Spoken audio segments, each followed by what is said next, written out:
Right, welcome to this review for the new Planetary Onslaught book the Games Workshop have released. Seems like they pulled together rules from all over the place and then pulled them all together in one publication here. So I think this is a very handy book to have, as you'll see as we go through loads of different rules and things and scenarios and so on. So that's what we're going to do. We're going to go through the book here, run through the different rules, different entries and types of terrain and so on. And it's all about sort of a campaign, sort of taking over and invading a planet. So that's the kind of style or theme to this book, and then all of the accompanying rules to go with that. So I've got mine from gamingfigures.com. They do Games Workshop at 15% off. If your order comes to over £100, they give you an extra 5% off on top of that. And then if your order comes to over £40, they give you free postage as well, if you're in the UK. So you can check them out, that's gamingfigures.com. So, Planetary Onslaught here. I think it's handy sometimes when Games Workshop, they release different rules here and there, which is fair enough. Sometimes they get released in White Dwarf and so on, or within different box sets. But what they do sometimes is pull everything together into one handy book, and that's what they've done here. So, invasion and conquest in the 41st millennium. So really handy for doing campaigns and so on. It's nice to play random games of 40k, but it is really good fun to have like a knock-on effect campaign type games. It is really good fun, especially got some friends and play together, do a series of games, or you're a club even as well. So I think it's a handy book, this one. So Planet Strike here. War on all fronts. So just going to get some background story, and then you're straight into rules actually, so it didn't take too long. Yeah, it's rules from then on. So you're getting a lot of rules, not much fluff with this one. Just all the structure for you is being provided straight away, so loads of stuff. So we'll cover this here. So instructions for creating Planet Strike battlefields and deploying your forces are included in the Planet Strike missions themselves. You should use these rules instead of those found in the 40k rulebook. So they're giving you the whole structure of how to go about doing the campaign, and then they're giving you how to put your army together, and then giving you actual missions as well. So it's pretty comprehensive. Warlord traits. When you determine your warlord trait, you can choose to roll on the appropriate Planet Strike table, which is just over the page here, instead of those normally found. So you can get warlord traits specifically for this Planetary Onslaught. Planet Strike stratagems. After you've determined your warlord trait, you may then select your Planet Strike stratagems. These represent dirty tricks, cunning tactics, fiendish traps, and special attacks. Really cool stuff. Some missions specify the stratagems that the attacker and the defender have, but typically each player has a number of stratagem points to purchase stratagems of their choice. Some stratagems will give a small tactical advantage and only worth a single point, whilst others represent vast expenditures of resources and are worth several points. The stratagems and/or stratagem points each player has will be stated in the Planet Strike mission itself. Right, so you get points to spend. You can choose what you want. You do not need to spend all or any of the points, but you cannot spend more than your total. The attacker and defender can be found on page 15. Each stratagem can only be chosen once. And then objective markers. If an objective marker is placed on the building's battlements on a Planet Strike mission, you control that objective marker if there is at least one model from one of your scoring units and no models from enemy scoring units within 3 inches of that objective marker embarked inside that building or in base contact with that building, even if the building has suffered a total collapse. Right, so this is the rules for buildings as well. So your detachments then, obviously in a way it's pretty obvious what they're going to do, I think. So the attacker can take up to 3 HQs. They're anticipating perhaps bigger games here. 6 locks. So the only compulsory here is an HQ. The rest just, so it's real flexibility for armies as well here. So 1 HQ is the compulsory, and then you can take up to 3 HQs in total. 6 troops, 6 fast attacks, 6 elites, 3 heavies. Okay, so it's there. We've got to have the same faction. Ideal mission commander. You can reroll the result on the Planet Strike warlord table. Invading battle force. Once in each of your turns, you can choose 1 unit before making any reserve rolls. You can choose to pass or fail that roll. Cool.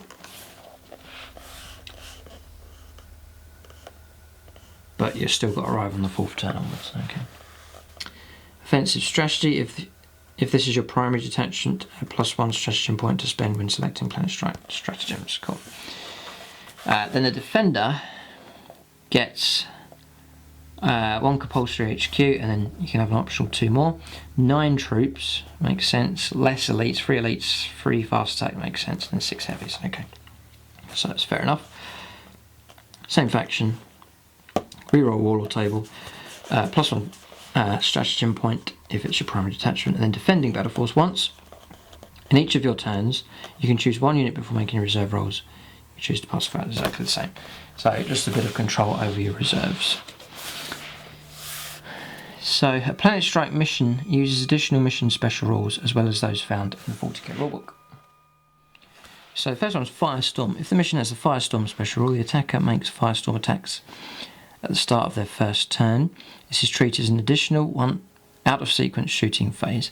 The number of Firestorm attacks the attacker can make will be stated in the mission itself. Each Firestorm attack is resolved completely, 1 at a time, using the following profile. So there's no ranges and relevant here. Strength 9, AP 3, Ordnance 1, Barrage, Large Blast, Orbital Attack, and Warscape. Cool, so it's like softening up your opponent before the attack begins, which is fair enough.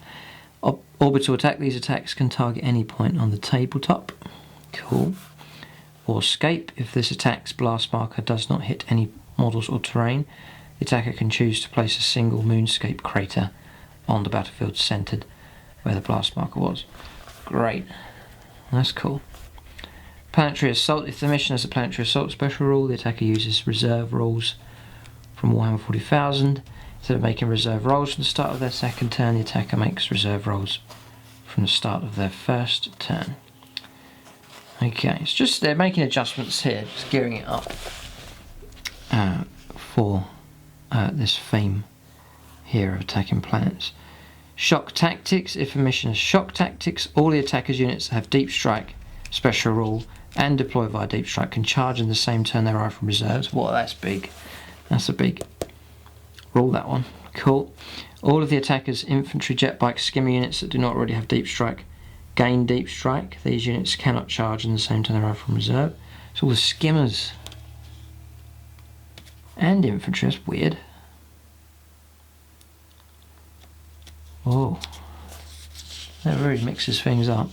And all of the attacker's other units arrive from reserves as described in the rulebook. These units cannot charge in the turn they arrive from reserve, right? So, okay.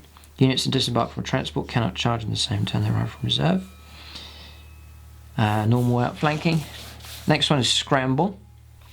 If the mission has Scramble special, the defender uses the reserve rules from the rulebook with the following modifications. Instead of making reserve rolls from the start of their second turn, you get it from the first. The defender rolls d6 for each of their units that arrive from reserve and consult the chart below. So on a 1 or a 2, the unit moves onto the table edge from the defender's table edge. 3 to 4, the unit moves onto the table from the table edge to the left or the right of the attacker's table edge, defender's choice. And then 5 or 6, the unit moves into the table from the attacker's table edge. Right, so you get attacked from behind. Units that arrive by Deep Strike or outflank instead deploy using these special rules.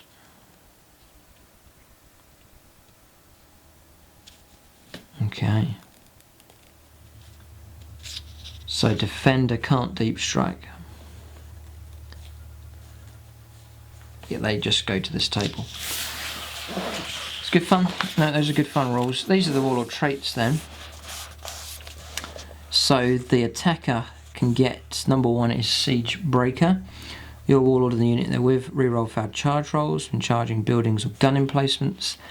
Number 2, Burner of Worlds. You can make an additional Firestorm attack. Not bad. Fortress Destroy. Your warlord and all of their shooting attacks have Armor Bane. Nice. Master of Timing. Your warlord and the unit therewith can choose to reroll any of their reserve rolls, whether passes or fails. Lord of Precision. For any units that Deep Strike within 12 of your warlord, reroll 1 fewer d6 than normal, to a minimum of 1d6. When determining how far they scatter, your warlord must already be on the table at the start of this warlord trait. Start of the turn for this warlord trait to be used. Okay, and then Strategic Attacker, you have +1 stratagem points to spend when selecting stratagems. Cool. So they're not bad actually, they're pretty good. And then Defender. Protector of Worlds. All friendly units within 12 of your warlord have Stubborn. Then number 2, Fortress Commander. Whilst your warlord is embarked inside a building, all rolls made against that building suffer a -1 penalty to a minimum of 1. This is cumulative of any other modifiers. Number 3, Lord of Ambush. Your warlord and the unit they are with have the acute senses. Then number 4, Prescient Defender. All of your warlord's ranged weapons and all of the ranged weapons in the unit have Interceptor. Nice. And then Counterfire Master. Your warlord and all friendly units within 12 reroll vowed to hit rolls when making Overwatch shots. That's cool. And Strategic Defender. +1 stratagem. Okay. So pretty good. The attacker ones are pretty good. So then you've got your stratagems and your costs for them. So the attacker then, so you get your fixed amount of points, you generate your points up, and then you just spend them out on what you want as you sort of hatch your plan of how you're going to attack whatever the scenario and situation might be. So for 4 points you can get your Firestorm attacks are resolved at strength 10 AP 2 rather than strength 9 AP 3, so you can boost up your attacks. Pretty good. A Planet Quake Bomb. 2 points. It's used at the start of one of your movement phases. All fortifications on the table that are buildings or gun emplacements immediately suffer a single strength 10 AP- hit. In addition, all models, friend or foe, treat open ground as difficult terrain until the end of your next turn. Yeah, so they're quite significant in the game, and they're not minor things here. 2 points for Gremlin Curse. Start of the defender's turns, all fortifications, gun emplacements, no matter who is controlling them, can only fire snapshots. Ugh. Bit of sabotage going on there. And then Scorched Skies, 3 points. Is used before you resolve your Firestorm attacks. You make an additional D3 Firestorm attacks. God. So, I mean, you get a number of these attacks. You can really like bombard a certain point on the table, you know, breach it, create a breach, and then charge into it. It's good fun. Laser Burn. This stratagem is used.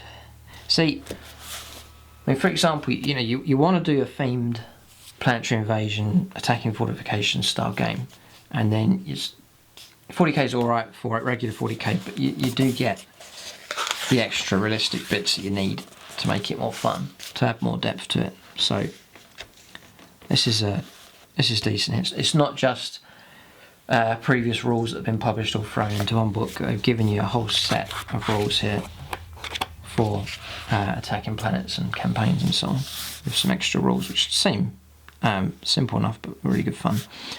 So Laser Burn is next. 3 stratagem points. It's used at the start of one of your shooting phases. Nominate 1 point anywhere on the battlefield and a second within 8 of the first. Scatter both points d6 inches. Then draw a straight line considered to be 1mm thick between them. Each unit, friend or foe, under the line suffers a number of strength 10 AP 1 hits that are randomly allocated. The number of hits the unit suffers is equal to the number of models vehicles that hit on their side armour. So that's nasty. Laser Burn's nasty. So it's like across the ground. Like a powerful laser coming down from space or something like that. Cool. Next one's Ground Observer. 2 stratagem points. It's used before resolving your Firestorm attacks. You can reroll the scatter dice when making those attacks. That's not too bad. Heavy Duty Drop. 2 points. This stratagem is used before you make reserve rolls on your first turn. Select up to 3 vehicles and or monstrous creatures, not including flyers or flying monstrous creatures, that do not have the Deep Strike special rule. The units can deploy from Deep Strike but cannot charge at the same turn they arrive from reserve. Right, so ones that otherwise would have had to come on from reserve as normal or deploy, it actually gives you an opportunity to shift some heavier stuff by Deep Strike, which is good. Dawn Assault, 1 point. You get night fighting until the start of the attacker's second turn. Desperate Last Push, 1 point. If the mission is variable game length, you can choose to reroll the d6. Right, okay, so there's little handy ones there as well. So, yeah, some nasty ones there. Planet Quake Bomb's cool. Laser Burn's horrendous. You know, so you got your army laid out, and then using these stratagems you can really soften up your opponent. It's good. It's got the element of it's unpredictable, which makes things fun. So defender, rapid reinforcements cost 1 point. Used at the start of one of your turns before any reserve rolls are made. Select up to 3 of your units, they automatically turn up. Cool. Crack mines, 2 points. Start of one of your attacker's turns before any reserve rolls are made. Roll d6 each time an attacking player or attacking unit arrives from reserve or by deep strike and has been placed on the table. On a 4+, they immediately suffer d6 strength 6 AP4 hits. Vehicles hit on the side armour. Wounds are allocated by the controlling player. So nice. Crack mines are pretty cool. Foxholes. This stratagem is used before the attacker resolves their firestorm attacks. All of your non-vehicle, non-monstrous creature models gain a 5+ cover save till the start of the attacker's movement phase. So you can sort of counter stratagems being used against you, which is good fun. Jammers is next. It's 3 points. Stratagem is used at the start of one of the attacker's turns before any reserve rolls are made. Till the end of that turn, the attacker must roll an additional d6 for scatter distance each time one of the units arrives from deep strike. Hits don't scatter.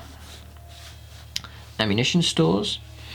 This stratagem is used at the start of one of your shooting phases. Till the end of that phase, all emplaced weapons and gun emplacements on the table have twin linked. Cool. Quite significant, that one. And then directional void shields.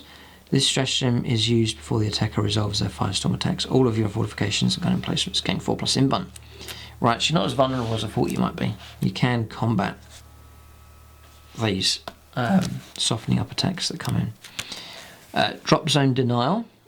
It's 2 points. This stratagem is used at the start of the attacker's first turn before any reserve rolls are made. The duration of the game, roll d6 each time one of the attacker's units arrives from reserve and is about to move onto the table from the attacker's table edge. On 4+, the defender may select a point on any table edge. That unit must move onto the table from that point instead. Oh, that could really mess people up, that one. Pretty good. Fortified Stronghold, 4 points. This stratagem is used before the attacker resolves their firestorm attacks. Select a single building. That building's armour value is increased by 1 on each facing to a maximum of 15 for the remainder of the battle. Wow. So there's heavy emphasis on buildings and fortifications here, which the rules for will be contained within the book. So it is a good reference. You're turning up everything in the one book. Defiant to the end, 1 point. You can re-roll the d6 for variable game length, same as that one. Okay. So those are the stratagems. Just worth going through those. This is all the new, unique rules here. There's not tons, you know, because that can put you off sometimes. You just think, all right, I want to pick up the book and I don't have to study it for days to get fun out of it. Just be able to turn it up on the night and just go, right, this is how we sort the armies out. These are the few extra rules, and they just get straight into it, which is good. They haven't gone over the top, I don't think. Yeah, no, you're straight into missions now. So, not going to go through all of these. You've seen, see like Planet Strike here, Planet Fall. It's going to be a fortification in the middle with towers, craters all round. So good fun. And then you've got your planetary assault, scramble, shock tactics, special rolls here, so it's just plus the extra, the usuals for 40k. So looks really good fun. It's a good way of testing an army. You've got an army using it in regular games of 40k. Why not put it to the test and see how it does in one of these Planet Strike campaigns. Next one's Desperate Assault. Defender's got the table, attacker's got this 18-inch bubble around here. Loads of extra rules there. Next one's Seize and Destroy. Vital objective in the middle. Defender along here, attacker here. Loads of extra rules here. Cool. Next one, Stranglehold. Defender gets the whole table. There's his edge, attacker's edge just there. Interesting. Forlorn Hope. So the next one, defender has the table again, attacker coming on here. Same again for this one, Planet Quake. But real, I can see, look at the rules here. There's, it all involves these fortifications and buildings. Yeah, so there's the campaign. Now, I'm wondering if they have a knock-on effect here. The Planet Strike missions presented here can be played sequentially to fight a thrilling campaign. Oh, it is a campaign. This is really good. Where one player is the attacker for every mission and their opponent is the defender. If you do so, the victor of each mission will receive a bonus in the next mission of the campaign as detailed on this page. But again, they've kept it really simple. This is really good for Games Workshop. If you do, if the game is a draw, neither player receives a bonus. Whoever wins the final mission, Planet Quake, is then the victor of the Planet Strike campaign. If the game ends in a draw, we suggest that whoever won the most victories during the previous missions is crowned the overall victor of the campaign. So, it's really good fun. You know, you can play, if you're at a club, you can play one a week, play a mission, you know, learn from your mistakes, and then get ready to go in again with a different mission, different challenge. Cool. Yeah, no, really good fun, that. I reckon it'll be really good. So that's that section done. It's not tons and tons of complicated rules. They've given you just a nice amount of missions, 6 missions. This campaign, they've given you some extra, a few extra rules, little stratagems to, it's good fun. A few extra rules, and then your knock-on effect for each battle. So, yeah, I'm interested in this because we're running campaigns on the Plus channel now. I've got 2 campaigns up and running, finished. May well use, could end up using some of the structure from this because it does look really good. It's nicely done here. It's good work from Games Workshop. Okay, so the next section then is Stronghold Assault. So there's the fortifications. Does look pretty cool. I mean, you know, you have an army, 2 armies facing each other. You move around the table, manoeuvre, but sometimes it's going to be good fun to man the battlements and make a stand. Those are always good fun kind of games to do. Attacker, defender type games. Yeah, it does look cool. So what you get here is siege war missions. So I think, yeah, they're giving you another set of campaign missions you can do. This book introduces 6 siege war missions that explore the kind of conflicts that revolve around fortifications, as well as rules for linking them together in an epic campaign of prolonged siege warfare. The missions illustrate the different sorts of strategies used to attack and defend fortifications and provide new tests of your tactical ability as a commander. So, all you've got to do here then is your mission.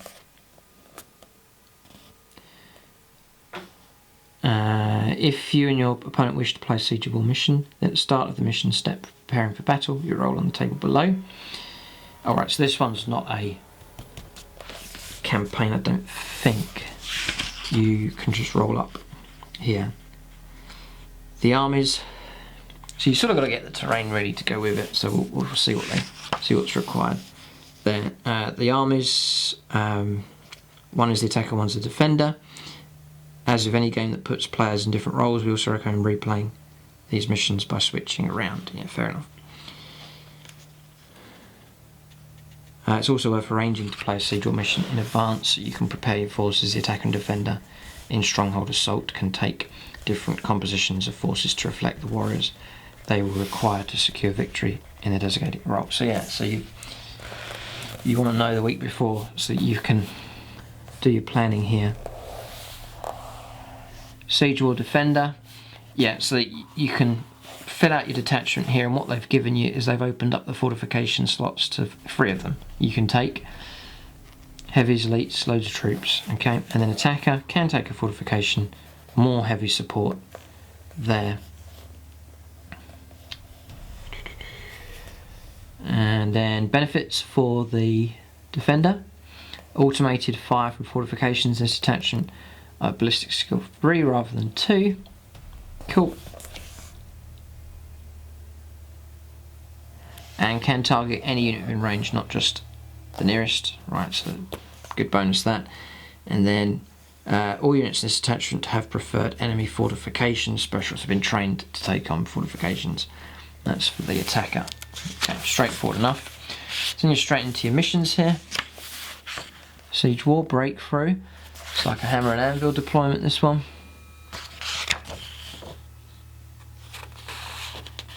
Okay. Bunker Assault. So I'm just looking here to see. So I suppose the compulsory is just seeing how much terrain you'd need. 1 fortification. I think you could play this mission just with 1 fortification. Pretty much. So I'm just wondering if you have to splash out and just buy tons of stuff. I don't think you have to. You can play it to a minimum with just 1 fortification. Yeah, I think that's how it works. Next one's All Out Attack. Crossfire is mission 4. This one looks interesting. So you've got a breakthrough zone, defender's deployment zone, and then 2 12-inch bubbles there as well. Attacker's table edge that way. That looks good fun. The big push, defenders 18 inches in, 6 inches in there. And then last stand, delayed reserves. This is attacker's zone here, defender just there. Cool. Ah yes, right, okay. So there is a knock-on effect for each of these. 2, 3, 4, 5, all the way through. So brilliant. So if you do play as a campaign, then you can just do your benefits along there.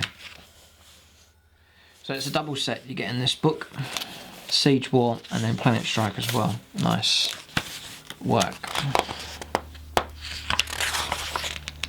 Next one, Cities of Death. I wonder in here if they then give you another set. Yeah. Looks like they give you another lot here. So this is all of your objectives. Cool. All the rules for it there, and then yeah, this is a whole set of missions here as well. So heavy sort of urban fighting here, as you can see on the map, lots of buildings and so on laid out, the craters and so on. So fire sweep is this one, high ground is the next, domination, maximum attrition, urban assault, and then isolated resistance is mission number 6. So, and then yeah, and then you get your knock-on effect here for each game if you decide to play it through as a campaign as well. So I mean, you've got absolutely loads of stuff here. This will keep you going for a long, long time. You know, and you could do, you could put different armies through the tests for these campaigns. You can move your attacker defenders around, so you really could exhaust this book here. But it would take you a long time to do it. There's so much available. Right, so Planetary Onslaught campaign. I wonder what they're going to do here. So earlier in this book are the rules for playing 3 different campaigns. Right. If you and your opponents are ready for a truly epic crusade, you can play all 3 sequentially to fight a legendary series of battles to decide the fate of an entire world. In such a contest, the Planet Strike campaign is simply the first phase of the war, where the invader lands their forces on the planet whilst the defender tries to repel them. The second phase of the Planetary Onslaught campaign comprises siege warfare, where the attacker must attempt to break past the defender's fortifications to gain access to their cities. The subsequent is the third and final stage, Cities of Death, where the ultimate fate of the planet will be decided. Right, so actually they've done it in a logical sense as well. So initial landings, resistance, then the attacks on the main fortifications, and then if you break through, you're into the cities. Really, really good. Playing a Planetary Onslaught campaign. Someone's the attacker, someone's the defender. Phase 1, Phase 2, Phase 3. It's Planet Strike, Siege War, Citizens of Death. And then just these extra rules. I'm not going to go through all of the extra rules here. But, right, okay, so there's, again, they're doing knock-on effects here. You know, if the attacker emerges victorious in the Planet Strike phase, the momentum's with him, he receives some bonuses, and so on. So you don't stop. I don't think you stop if anyone fails certain missions and so on. You just, the bonuses get more or less, depending on the previous battles. Here's the campaign points. So, just winning the Planetary Onslaught campaign. At the end of Phase 3, right, so after you've done all 3 sets, the players should compare their campaign point, so CP total, and consult the table below to determine who is crowned the victor and what kind of victory they have won. Right, so you add it all together. The attacker has 2 or more CP, so the attacker's done really, really well. He's a planet killer. They've crushed all that dared stand them against them. An entire world now lies dead and burning. Planets of the surrounding star systems tremble at your approach, fearing they will be next. If it's equal, I'll just move down here. If it's equal, it's a bloody stalemate. The campaign is a draw. Despite all efforts, neither side has managed to defeat the other. Cool.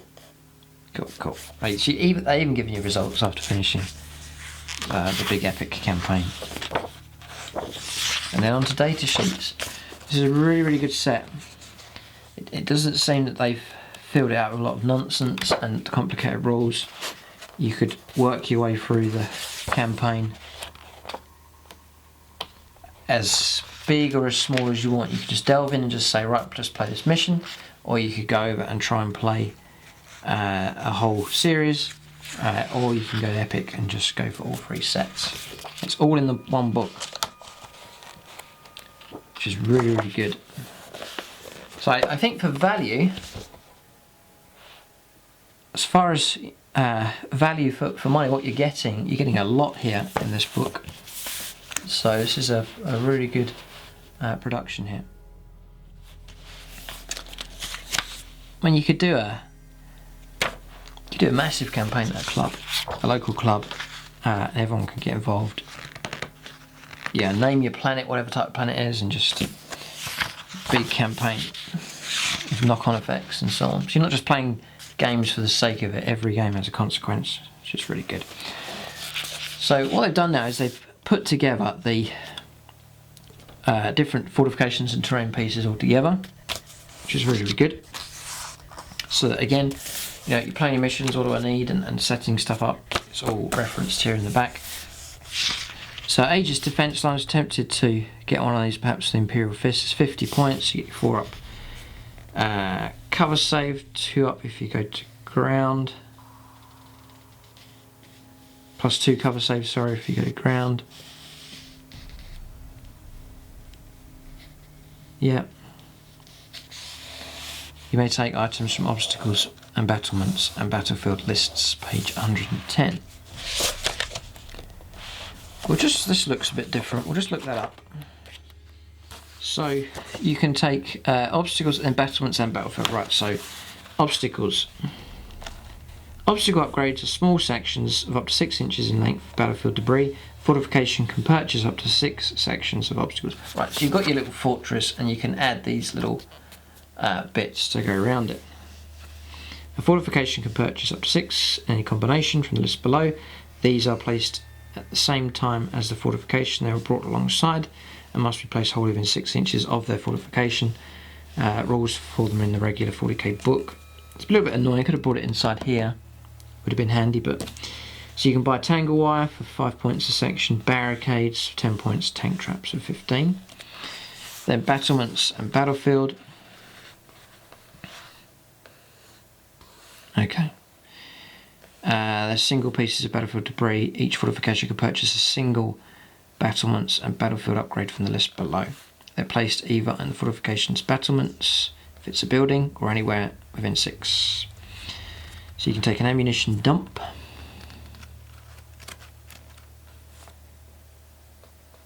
Oh, the rules can be found in the rule book. So, yeah, because they're not all here. Ammunition dumps 20 points, comms relays 20, gun emplacement 35 points with an Icarus las cannon, and then a quad gun is 50. Cool. So that's them. I think we come back to that these are bigger upgrades for buildings, where we've only looked at Aegis defense line, I think, which is too small to get these other extra bits. Really cool. I mean, you can start spending that. That's a really cool thing. You got your army, and you siphon off some points, and you can start purchasing and building like your own network of fortifications. That's it's good fun. Really is good fun. So here we go, a bastion here, which is 4 hull points on 14. Same rules apply for a Chaos Bastion here. So that's 75 points. Right, so now you can take items from the buildings, obstacles, battlements. Right, so all what we've seen before, and then the buildings upgrades. Take a look at these. I think these would be interesting to have a look at. So, ammo store, 15 points. Unit occupying this building rerolls to hits of 1 when firing out of the 5 points. Does not apply to model manually firing on a placed weapon. So, okay, so the next one's booby traps. The first unit to occupy this building, friend or foe, immediately suffers 2d6 strength for every 5 hits with ignores cover. Nasty. Next one, escape hatch. 25 points. When this building is first occupied, the owning player can place an escape hatch marker anywhere within 12 of the building that is not impassable terrain or within another building. The escape hatch marker has an additional access point for the building, but models using it cannot use the repel the enemy special rule. The escape hatch has no other effect. So it's a quicker way to escape from the building. Interesting. Magos Machine Spirit. This automated fire is resolved at BS3. Searchlights. They've got searchlights and then void shield. The building has a void shield. Any hits scored by shooting attacks against the building models embarked within it or upon its battlements will instead hit the void shield. Void shield has an value of 12. A glancing or penetrating hit or any hit from a destroyer weapon scored against a void shield causes it to collapse. After this, further hits strike the original target instead. At the end of each of the controlling player's turns, roll a dice, 5+ to get it back. Cool. No, this is all good stuff. Now they're starting to give you like fortification, like multiple fortifications here. So fortification network here, it's an Imperial strong point. Yes, it's really good fun. 1 to 3 bastions, 1 to 5 Aegis defense lines, 0 to 1 Sky Shield landing pad, and then 0 to 1 Armored Imperium. You just get the bonuses for each. There, okay, so just, there's no extra bonuses. It's a little bit annoying. They could have given you something, like a formation type thing, but nothing extra there. But what it does is it counts as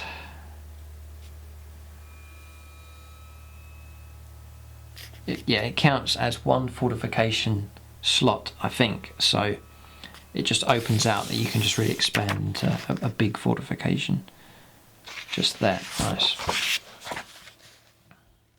Okay, so these, I've never really looked at rules for these, so I've never really invested in, I don't own any of these yet here. They're quite nice, a bit plasticky looking. You'd need to model them a bit, put some sand and base them up, I think would make them look better. But Wall of Martyrs Imperial defense line. So up to 2 Wall of Martyrs Imperial defense line sections and up to 4 Imperial defense line end sections. Each section defense line must be placed in contact with at least one other section. Okay, so that's your trench network. It's a defensive line, battlefield debris, stalwart defense. Models have stubborn whilst they're within the defense line. Cool. And you can buy obstacles. You can put like barbed wire out the front and so on. Good, 80 points for a whole section. Wall of Martyrs Imperial emplacement.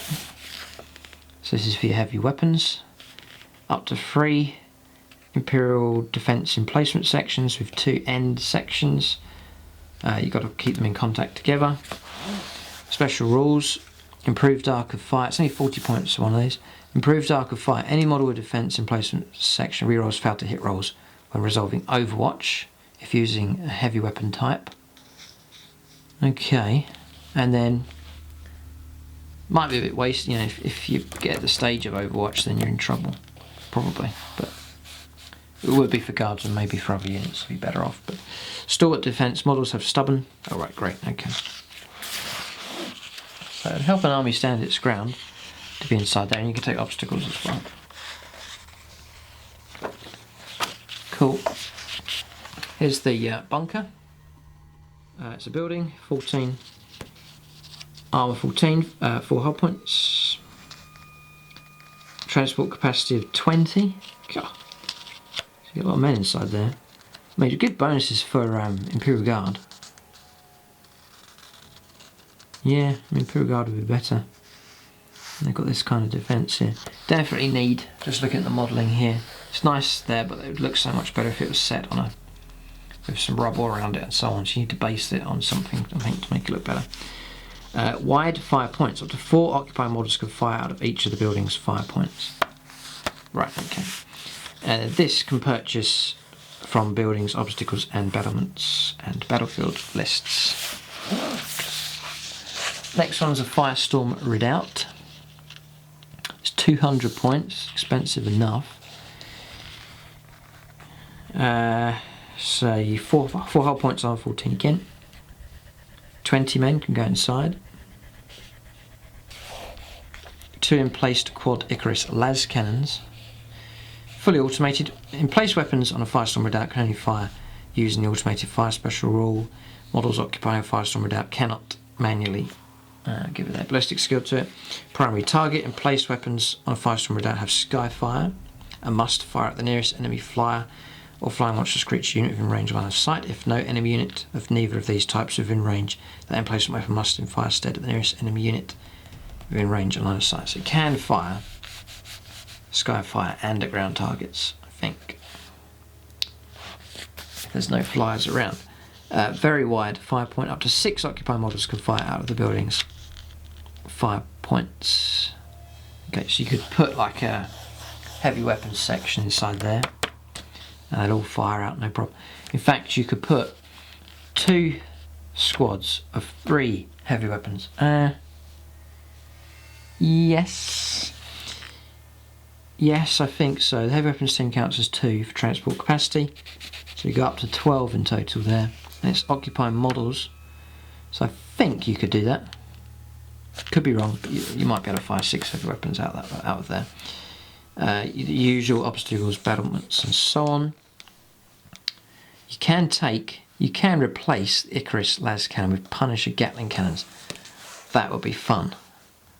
Or battle cannons, cool, for 10 points a time. Don't know if that comes with the kit, but Punisher Gatling cannons look really good. That would be really good.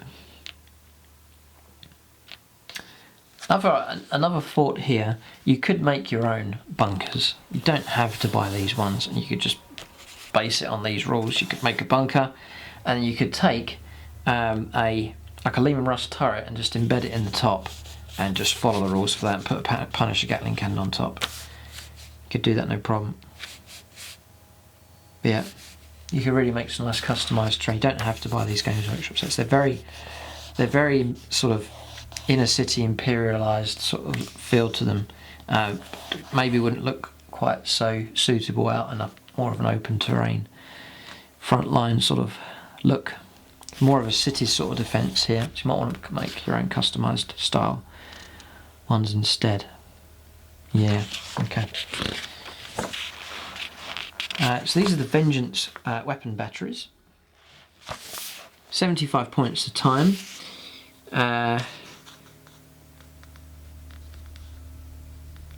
One Vengeance weapon battery. If an additional Vengeance weapon battery is purchased, then it's deposited as a separate fortification. Small impassable building, armor 14, 3 hull points.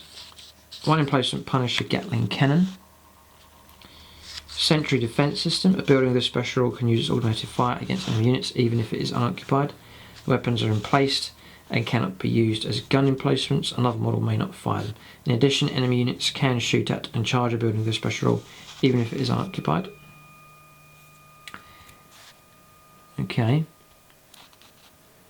May add 1 additional vengeance weapon battery, so you can have 2 of them. You may replace. See, now I've got this book. I don't know what army it's going to be, but one army I'd like to have a fortification based army, just for fun, to be different. Yeah, to have a whole network just and turn up with that, and that'd be good fun. May replace any Punisher Gatling cannon with a battle cannon for 10 points, or a Quadicorus las cannon. You can take obstacles as well. Yeah, great fun. Yep. All of Martyr's Imperial Defence Network. So again, I think letting you take the 1 fortification slot, but opening out big loads of options there. No extra bonuses. You get 1 to 3 Wall of Martyrs bunkers, 1 to 4 Imperial Defence lines, 1 to 3 Imperial Defence emplacements, 0 to 2 Wall of Martyrs Firestorm redoubts, 0 to 2 Martyrs Vengeance weapons batteries. Tons, massive defence network just there. Next one is this macro cannon Aquilla Strongpoint. God. Wow. God dear, what a 535 points. Huge. It's the main strong point and a bunker annex. So yeah, this extra bunker to it as well. So multiple part building. The main strong point is a large building. Armor value 15 and 5 hull points. Ouch. The bunker annex is a medium building. Armor value 15 and 4 hull points. Both parts have battlements. The main strong point has transport capacity of 30. The bunker annex has a transport capacity of 20. God. So you put all your guardsmen inside there. The main strong point has 1 emplaced Aquilla micro cannon. I think we'll have a look at that. Page 111. So here it is. So a macro shell, range 72, strength D, AP 1, primary weapon 2, large blast, God.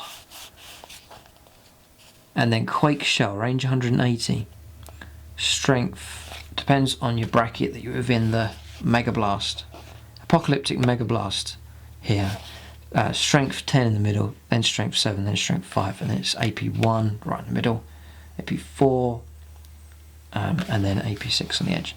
Sonic boom. After firing a quake shell, draw a straight line between the Aquilla micro cannon and the central hull of the apocalyptic mega blast template. Roll a dice for each flyer, flying monstrous creature or flying gargantuan creature crossed by this line. A roll of a 1. A flyer will crash and burn, whilst a flying monstrous creature or flying gargantuan creature will take D3 wounds with no saving throws allowed. Ouch. Wow. So I think your opponent wouldn't be too happy if you turned up with one of them. That is deadly. Deadly piece of terrain. It counts as a mighty bulwark. Then you may add up to 4 emplacement heavy bolters. These can be allocated to any parts of the fortification. Cool. And then you may take items from the buildings and obstacles lists. So that's a nasty piece of terrain, that one. Next one is the Vortex Missile Aquilla Strongpoint. Again, 535 points. Ridiculous amount of points here.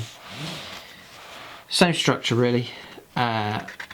Here it's a strong point with 1 bunker annex. Same values for armour. Armour 15. Yeah, it's 2 parts. Same transport capacity. But it has a Vortex missile battery. I know you've got an emplacement around here your men can stand around, but they probably wouldn't want to stand there when the missiles fires up. But anyway, Vortex Missile Battery, is it called? Yeah. Infinite range, strength D, AP1, large blast and vortex. Really nasty stuff. For that, it's a mighty bulwark missile battery. The emplaced Vortex Missile Battery may fire a maximum of 7 Vortex missiles over the course of the battle. It's marked out there. Only 1 missile may be fired per shooting phase. Containment failure. If the main strong point suffers a total collapse or detonation result, roll 1 dice for each remaining Vortex missile. 1 or 2 the missile explodes. Place the Vortex's blast mark on the centre of the main strong point and then scatter it 2d6. Right, so if that goes up, it could cause a whole load of trouble. You can have up to 4 heavy bolters, 10 points each, then buildings and obstacles. I've never seen one used in a game, never come up against one. I don't know how popular these kind of things are with people. I mean, that does look quite. Of all of the pieces of fortification terrain, that one does look cool. Next is Fortress of Redemption. I've seen this one. Not too keen on them. It's a bit too small, as in just a few men can get onto it, and it's a bit of it's like epic in sculpt. The design of it, the sculpture of it looks epic, but then it's actually not too big. But I suppose they're restricted by the size of a 6x4 table. 220 points for this one. 1 main tower, 2 bunker annexes, and then a connecting walkway. It's a multi-part building. Its armour value 14 for the tower, 4 hull points. It's cool that you can blow up different parts, that's good. Which is realistic as well. The annexes are small buildings, they're 3 hull points, armour 14. The walkway is 3 hull points, armour 14. Transport capacity, the main tower can put 20 men inside. Each annex has 10, and connecting walkway is 20.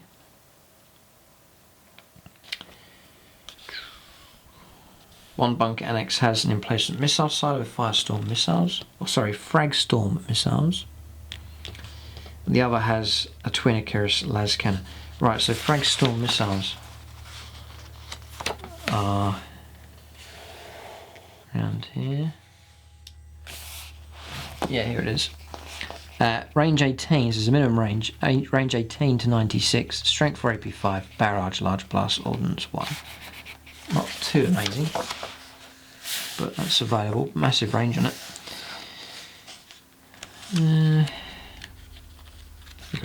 Okay. Remote fire. A Fortress of Redemption can be upgraded to have this special rule. If it is, any of the fortifications emplaced weapons can be fired using either their automated or manual fire by models occupying the main tower, even if the building housing the emplaced weapon itself is unoccupied.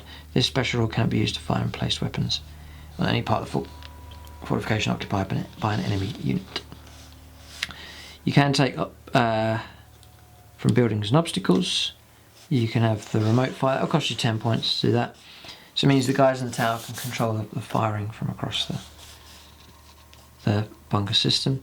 You might upgrade the missile silo to have Fragstorm missiles in addition to Fragstorm.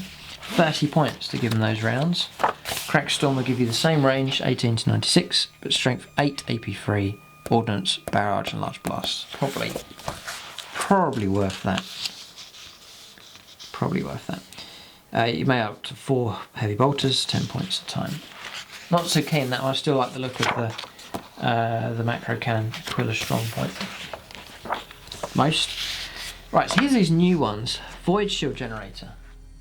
Again, not too keen on the model for this one.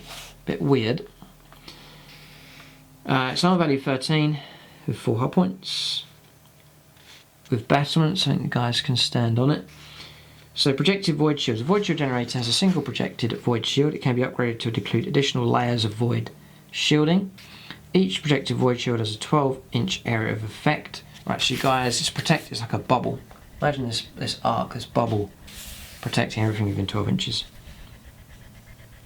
This is the void shield zone. Any shooting attack that originates from outside of void shield zone and hits a unit that is wholly within the void shield zone instead hits the projected void shield. If the unit is wholly within 12 inches of multiple void shield generators, and so with more than one void shield zone. When it is hit, randomly determine which of the building's projected void shields is hit. Projected void shields have no effect against witch firepowers, and they do not have a strength value. Each projected void shield has an armor value of 12.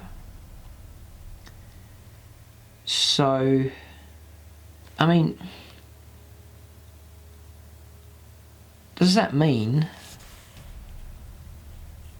if it's armor value 12, then anything that's like strength 5 or worse is just going to bounce off. It can't break through, so you've got to use heavy weapons to try and break down that shield. Interesting. A glancing or penetrating hit or any hit from a destroyer weapon scored against the projected void shield causes it to collapse. If all the projected void shields have collapsed, further hits strike the original target instead. Right. At the end of each of the controlling player's turns, roll a dice for each projected void shield that has collapsed. 5+, it comes back again. You may take up to 2 additional projected void shields, 25 points at a time. So it's 100 points to add a triple layer of protection. I mean, it may well be worth it, but it's interesting. That is interesting. So then you go onto a void relay network. You take 1 to 3 Promethean relay pipes, 1 to 3 void shield generators, and then Honoured Imperium for that combination. Right, so here's rules for your buildings, which is interesting. I do have some of these for our open games. So I never really bothered with rules in the regular games, so I thought it might slow it down, but here's some extra rules for these different types. So, Basilica Administratums, 20 points if you're actually going to pay for that building. So 20 points will get you a 4-up cover save, regardless of whether or not they're 25% obscured. That's okay. The unit identifies a mysterious objective that is in a Basilica Administratum, can re-roll the dice to determine what it is. Hardly any bonus there at all. Probably wouldn't bother with that one. Manufactorum, 20 points if you're going to pay for the official terrain type. Again, just that bonus there of even if you're not 25% obscured, you still get the 4-up cover save, which should be handy enough. Like for these open, see an open area here with the men just standing on the edge, they're still going to get 4-up cover save. The Omniscia's Benediction models in a Manufactorium that are firing weapons of Gets Hot, reroll failed saving throws. Okay, nothing major here. Sanctum Imperialis, 20 points. Benevolent Light, they have Elementium Will and Night Vision. Bad. Shrine of the Aquilla, 20 points. If you want to pay for the upgrades, all the same again. The Eagle's Gaze, if a unit from the armies of the Imperium has any models within a Shrine of Aquila, it rerolls failed morale checks. Any other model that's in a Shrine of Aquila. Any other model that is in a Shrine of Aquila has hatred. Armies of the Imperium special rule. Whoa. Okay. Now this is the interesting one. This crate set. So I was going to do, because I actually bought a set of these. I haven't painted them up yet, but I've constructed them. And then when you buy the box, you get a rules in with the how to make them. You get a rule sheet with them. I didn't know you got that. And the rules are actually really cool. Actually really good fun. I'm going to go through them here. And you get, so in a set, you get everything you can see on the page here. You get 3 of these containers, 9 barrels, and then the crates as well, about 6 crates, something like that. It's 40 points. 40 points will get you 1 container, 4 crates, and then 3 of the barrels. And then they all have special rules. The Munitorum armor container is a battlefield debris armor container. Munitorum supply crates, battlefield debris ammunition dump. Munitorum Promethean barrels are debris fuel drums. All parts of Munitorum armor crate are cache, must be placed within 12 inches of each other.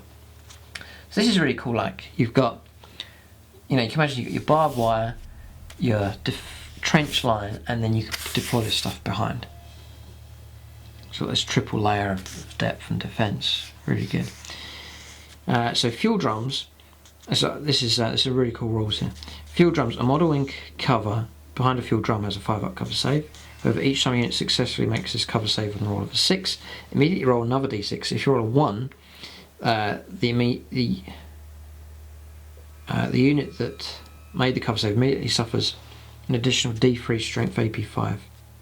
Strength 4 AP5 hits with ignores cover, so the barrel sort of explodes. These are randomly allocated, and vehicles are hit in the armour facing nearest the fuel drum. So disadvantage there, you don't want to use them in the very front line perhaps to be physically being hit by them. To be physically being hit by weapons, it's better to keep them at the back. But any flamer weapon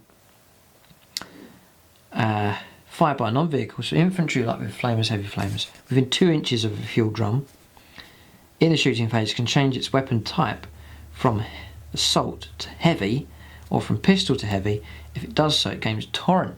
So your template now suddenly becomes like a Hellhound's flamer. you get that extra range. Fantastic, that. So you have your trench line network. You've got some Imperial Guardsmen with flamers, and then you put your crate down, and you just put your barrels just up behind them, and then keep the model within 2 inches, and it fires out torrent flamers. Fantastic. So I like that rule. I think it's really cool. Armoured container. A model in cover behind an armoured container has 4+. That's that container there. You could park a vehicle up behind that nicely. One non-vehicle model in base contact with an armoured container can fight all of its storm bolters. So there's 4 shots you're going to get on there. So guardsmen firing, that would be cool. Following the normal rules for shooting, the armoured container can be shot at and attacked in close combat. It's hit automatically. It's toughness 7, 6 range, 3 up save. So tough enough. But that's not just it. There's more for this container. All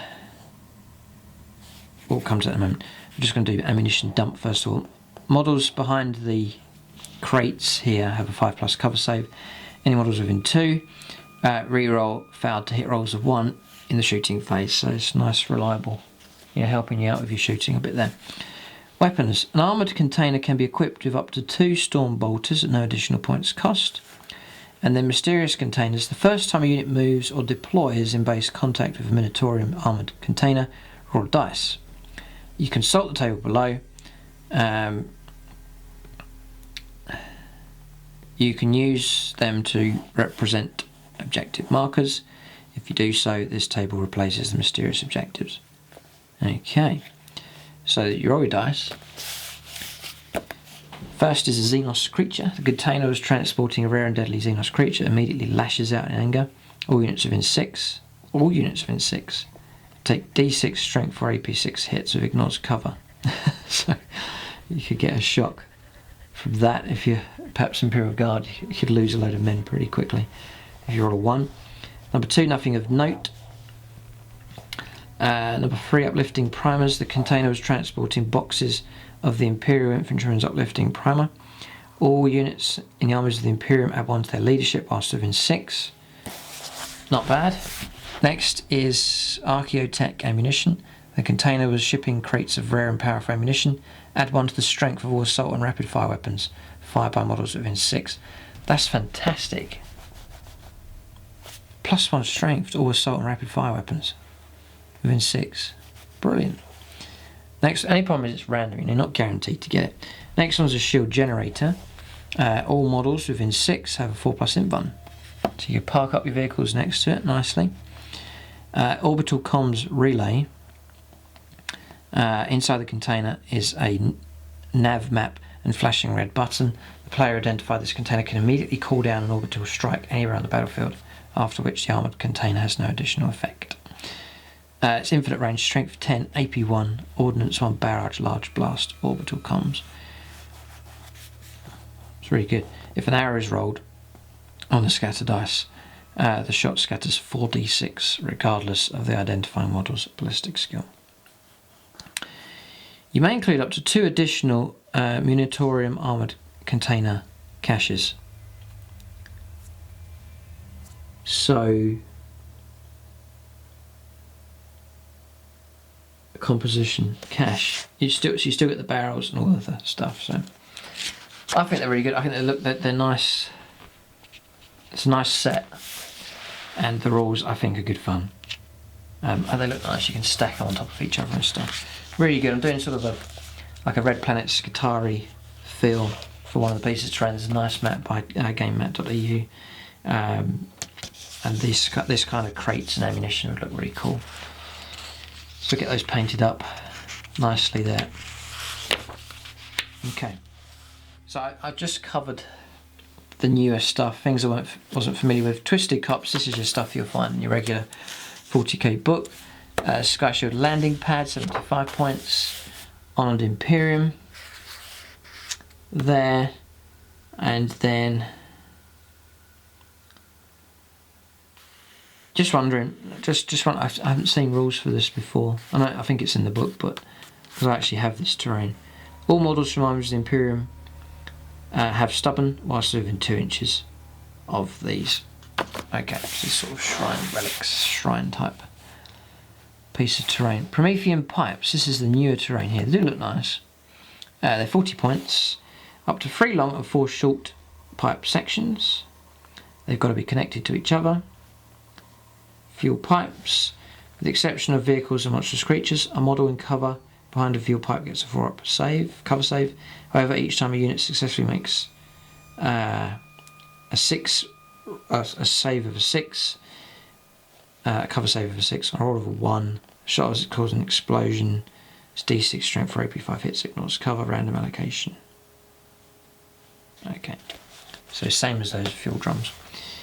Fuel siphon, any flamer weapon fired by a non-vehicle within 2 inches of a Promethean pipe in the shooting phase can change its weapon to assault to heavy. It's the same as before, you get torrent. Not bad, okay. I mean, I'm sure you can use them in games and no one pays any points for them, they're just a feature on the table. That's how often we do it often. There. So this is the rules for the tower here as well. It's good of them to put that in here.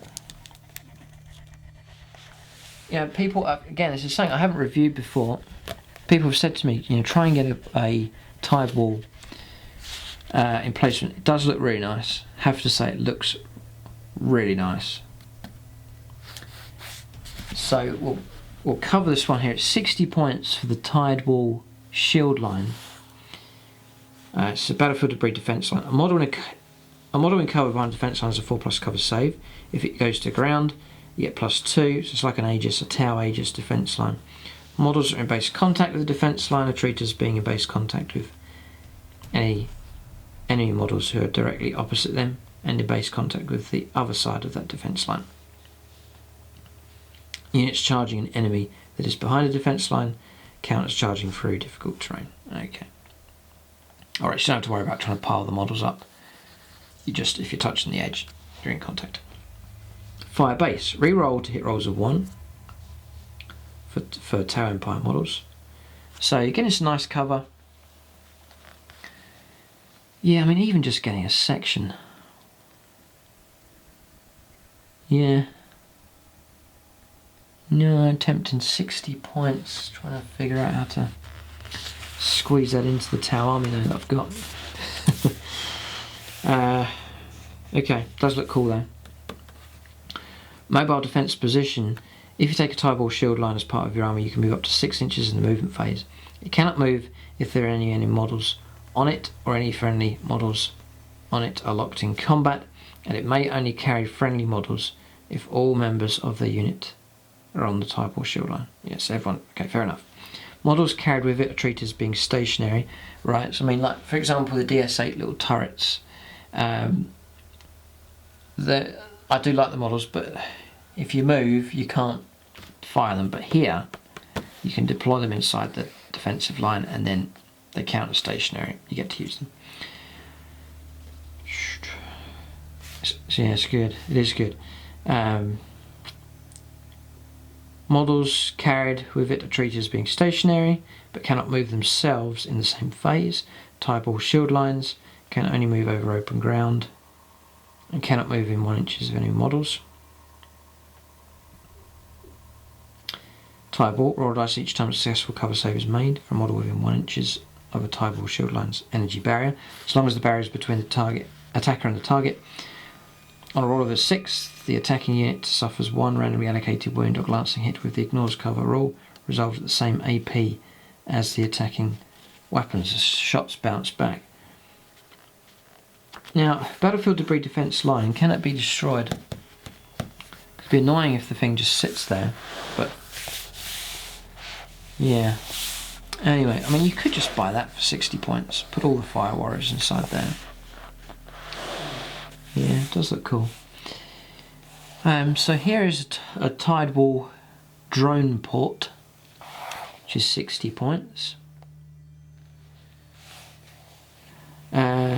Defensive line, yeah, it's 4 drones. Gun drone, marker drone, shield drone.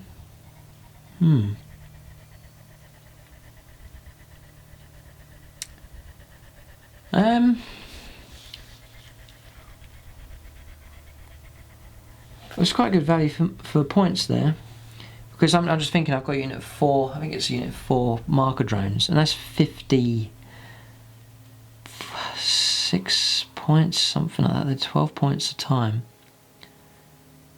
Yeah, I got a unit of 5 of them, and it's over 50 odd points. But here, for 60 points, you're getting the emplacement plus 4 drones as well. Let's see what else you get here. Drone control systems. The 4 drones start the game attached to the platform. They cannot perform any actions or be attacked whilst they remain attached.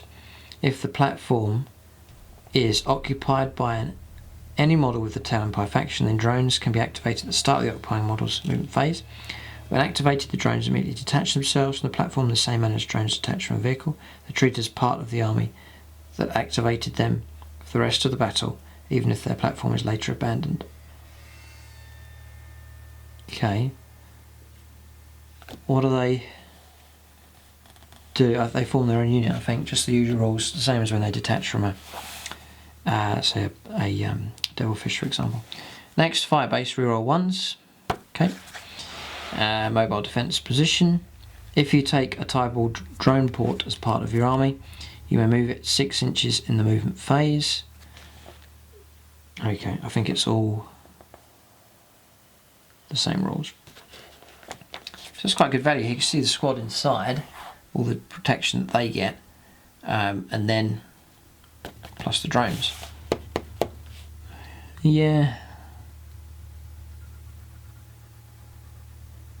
It's interesting. Interesting.